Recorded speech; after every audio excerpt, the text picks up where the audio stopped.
Welcome back, guys. It is day 2 of our around the world trip, day 2 of our time here in Singapore, and we've got an action-packed day.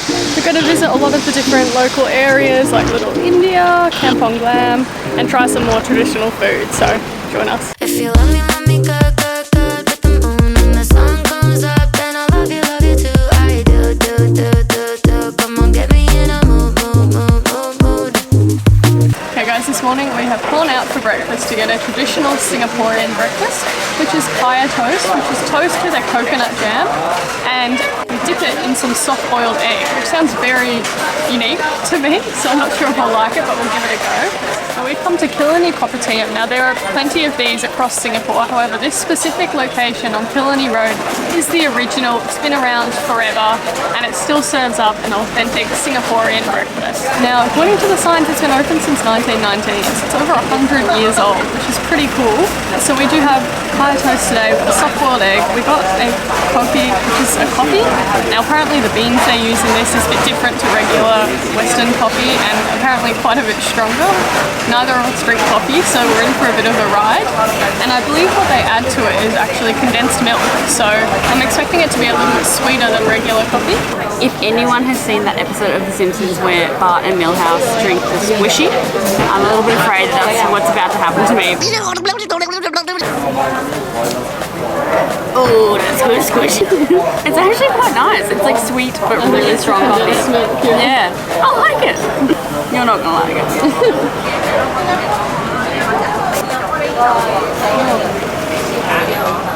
Strong coffee. And then we also got today a Milo dinosaur. Now it looks to me just like a cold Milo, but we keep seeing this on the menu everywhere and I thought we've got to try it at some point. Now if you're looking for an affordable breakfast option here in Singapore that's also authentic, this is your go-to. All of this costs us $11 today, so very, very cheap and affordable, and you're getting the authentic Singaporean experience. Now apparently the best way to eat the kaya toast is crack open your soft-boiled eggs into the bowl, add a bit of soy sauce and pepper, and then you actually dip the toast in the egg mixture. So, I don't know, I also forgot to mention neither of us likes coconut, so I'm hoping the egg mixture and the soy sauce will kind of take over, but here we go. I don't know if I'm doing this right. I feel like I've gone overboard on the soy sauce. They need an instruction manual with ratios.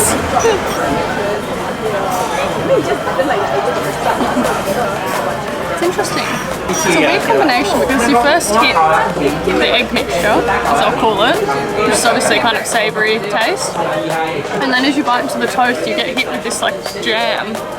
Now it doesn't taste a lot like coconut, which is good, but it is a bit sweeter, so it's a very like interesting combination of a savoury egg mixture with like a jam flavour, but it's not bad. I like it more than I thought I would. We have finished up our lovely breakfast and we have walked over to Orchard Road. Now most people would know of Orchard Road being one of the busiest shopping districts here in Singapore. There are just these massive shopping centres lining the street, so we can't wait to have a look around. But I thought it was very interesting because the origins of Orchard Road date back to the 1830s, where it was an unnamed road home to many different fruit orchards, nutmeg plantations and many other things. So I thought that was quite interesting. And from those origins, it is now one of the busiest shopping districts. It has over 5,000 different shops and dining options, which is pretty crazy to have that all on the one street. So we're definitely going to have a look around. We're going to head up to Orchard Central and hopefully head up to the rooftop garden and get some nice views of the city.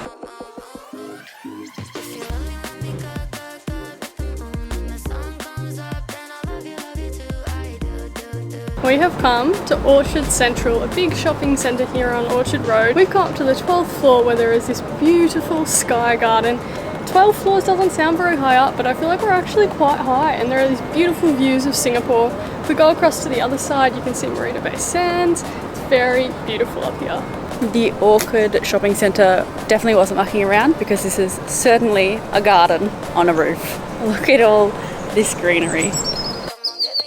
The views that this place offers during the day are pretty incredible. As Stacey said, you can see Marina Bay Sands in the distance. However, I'm noticing a lot of lights around this rooftop, so I actually think it'd be pretty cool to come at night and then you get to see all the lights on the rooftop but also everywhere around Singapore. Now if this is not high enough for you, you can walk down Orchard Road a little bit further and head on over to Ion Sky, where you can head up to the 56th floor.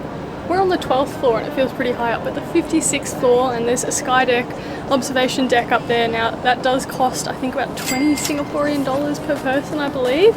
So we're probably not going to do it today, but I think the views up here on the 12th floor are pretty good, but I can't imagine what it would look like up there on the 56th. I just hope that they have a defib up there, because I know that if I went up that high, I probably wouldn't be coming down alive. And for those who are concerned about going up to just the 12th floor, can confirm that there is a defib. We're now on Emerald Hill Road, where there are these beautiful little terrace houses. Now it used to be the site of a nutmeg orchard, and then in the early 1900s began to take shape as a residential neighbourhood as we see it now.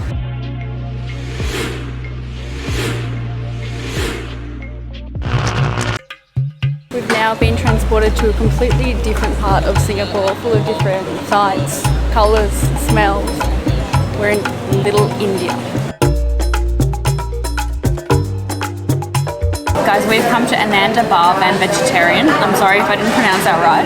And I'm pretty sure that this place is 99 years old. So next year will be the big 100. We've ordered 3 different things, all of which on the menu it says must try, so must be good. First one, mango lassi, and I have to say I'm very impressed. It's probably the best mango lassi I've ever had in my life. Mum, you'd be very impressed with this. And up on the wall beside me there is a quote from Mahatma Gandhi talking about how an examination of humans' anatomy and physiology suggests that we should actually be vegetarian, because our closest ancestors, the apes, are in fact herbivores. And there is a comparison on the wall of meat eaters versus non-meat eaters. For example, a human's gastrointestinal tract is quite long, whereas your typical meat eater animals, their gastrointestinal tract is actually quite small because they want to pass the meat out quick, whereas ours is quite long. So perhaps we should be herbivores.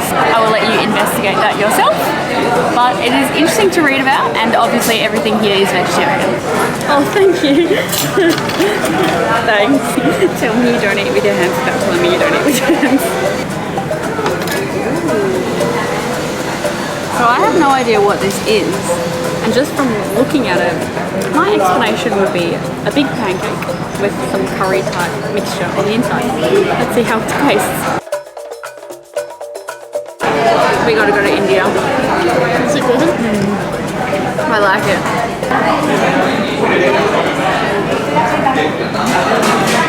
Spicy. This is the garlic naan set. We have to go to India. Guys, we had such a delicious lunch, and we've just been walking around Little India for the last few hours, and it seriously feels like you're in another country, particularly compared to when we spent yesterday in the CBD type area of Singapore. Seriously feels like we've been transported to another country. We are here at Haji Lane, which is one of the narrowest streets in Singapore and one of the coolest streets here in Kampong Glam. It's known for its boutique shops, little restaurants and cafes. It's a bit of a hipster area, and we can't wait to check it out.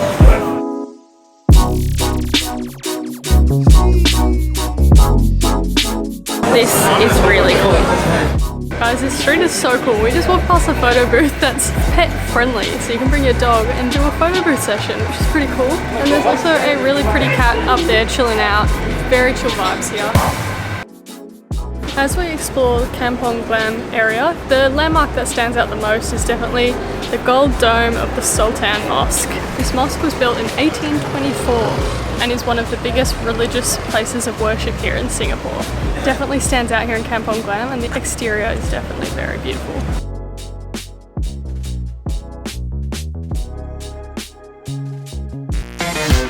We are back at Lau Pasat this evening for one very special reason, and that is to dine at Satay Street.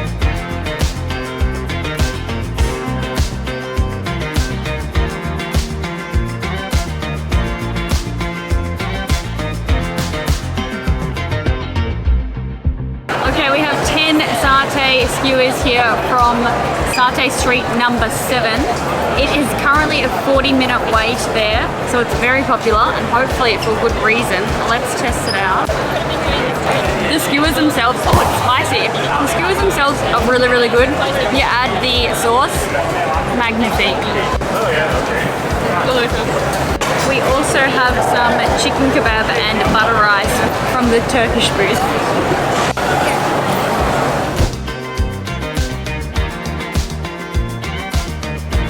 After another delicious meal at Lau Pa Sat, we have come here to the Marina Bay Sands, kind of forefront area to watch Spectra, which is a light and water show here on the bay.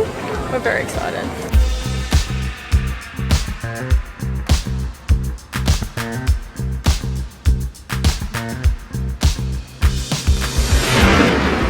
Welcome back, guys. It is now the next day. We absolutely loved Spectra last night. That was super cool.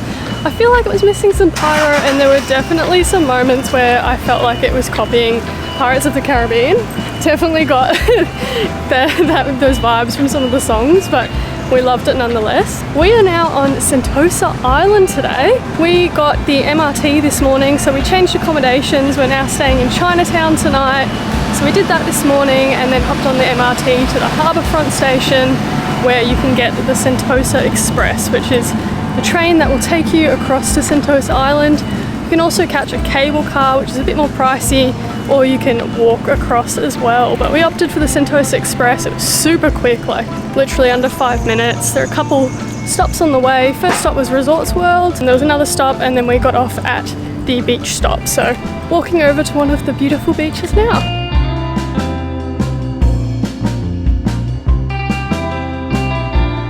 Now, if you guys have watched Stacey and I's cruise vlogs from last year, you would know that we are suckers for any kind of armchair or hammock that is situated on a beach.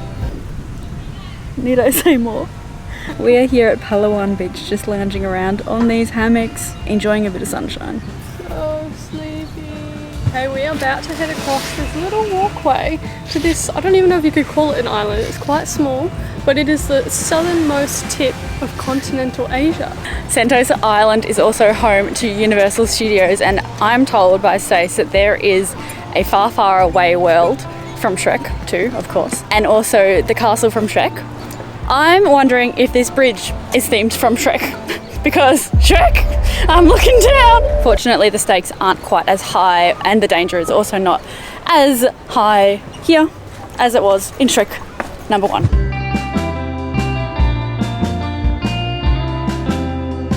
Okay guys, we are at the southernmost tip of continental Asia. We've come up this little lookout. It looks little from down there, but it was a lot of flights of stairs actually, so I'm a bit tired. We've got this amazing view of the shipping lanes. If you look extra carefully, you can even see Costco. Not Costco, Costco. No T. But it's interesting. It's weird to have such a beautiful kind of beach and island looking out at the shipping lanes. But I mean, I imagine you can't help it. But we do also have a really nice view back onto Sentosa Island of Palawan Beach. You can see the cable car in the distance and things like that. So it is quite a nice view up here. And we're going to head back down and see what else there is to see on Sentosa Island.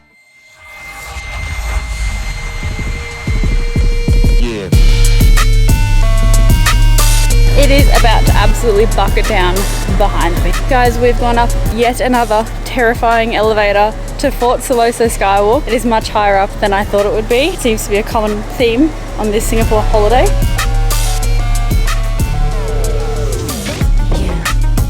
We have now left Sentosa Island. It started to actually bucket down, but we had a bit of a wander around, took a ride on the beach shuttle to see what there was to do. There are so many different things you can do on Sentosa Island. It's kind of overwhelming, but if you like to do lots of different activities and stuff, there's something for you to do there. We are now heading to get some lunch. We are back in Chinatown, heading to another one of the best hawker centres here in Singapore. We cannot wait to eat some more food. Okay, we've arrived at the Maxwell Food Centre here in Chinatown. It's one of the most popular hawker centres in Chinatown, but we also have to go to one of the most popular hawker stalls inside. So we've got some chicken rice again, testing another one. This one is meant to be one of the most popular in Singapore. We got it from Tian Tian Hainanese chicken rice stand. We had to queue up around the corner. That's how popular this stand was. I don't think I saw another stall that had a line like this, so we're expecting big things. It's very simple but somehow so delicious. I think the rice is cooked in like a chicken stock, so it's got a lot of flavour. It's also some sort of, I think maybe soy sauce that they pour over the top once they've set it all up. And we've also got this red spicy looking sauce, so I might get Rosh to try that one. But delicious. I think probably better than the one we had at Lau Pa Sat, so definitely worth the wait.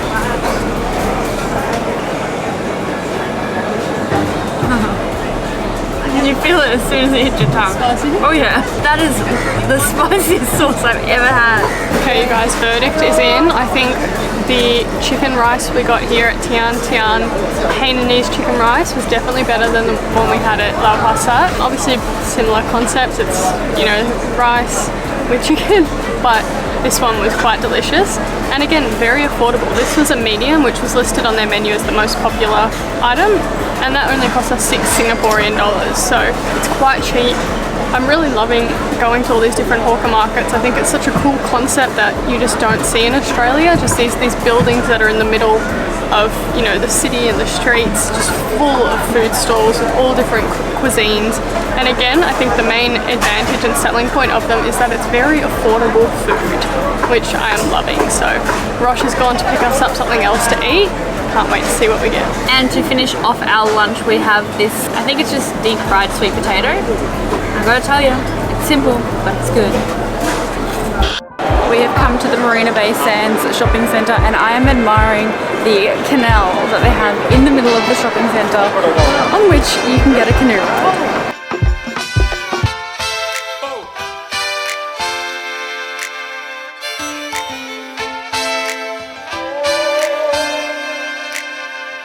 Guys, we're back at Gardens by the Bay to watch the night show that we've heard so much about. The skies are looking pretty clear, so pretty excited.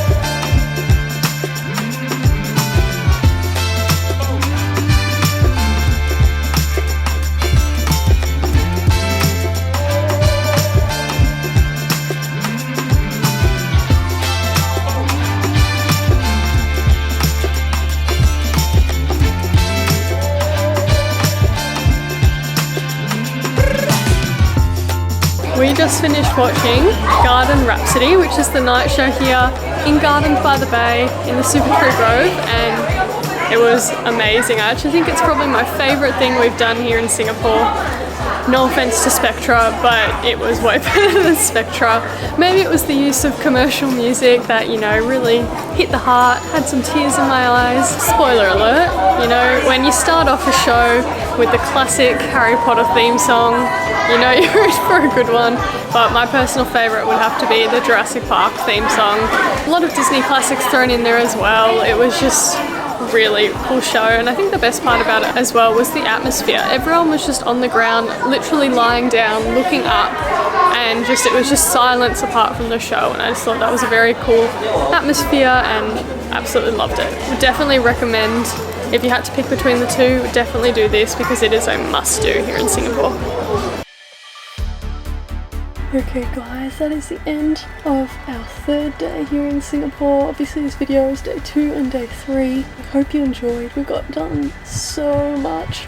But we are currently in our new accommodation, the Galaxy Space Pods. I've been so excited for this because I just want to get transported to space. It's so suitable for us given that our name, our channel name is now Go For Launch. We're launching into our 12 months of travel journey via capsule. It's pretty cool. It's not very soundproof, but it's an experience, as I keep telling Stacey. There's some lovely karaoke going on next door. But the pod's really cool. We've got our own TV. The side of the pod has these buttons that help us control the light. We've got a reading light, a space blue themed light. There's even a little table attached to the wall and a mirror that has these backlit lights too. So I think it's pretty cool. Affordable for Singapore as well. Not super luxurious, but it's not what we're going for. Anyways, we hope you enjoyed, and we'll see you in our next video.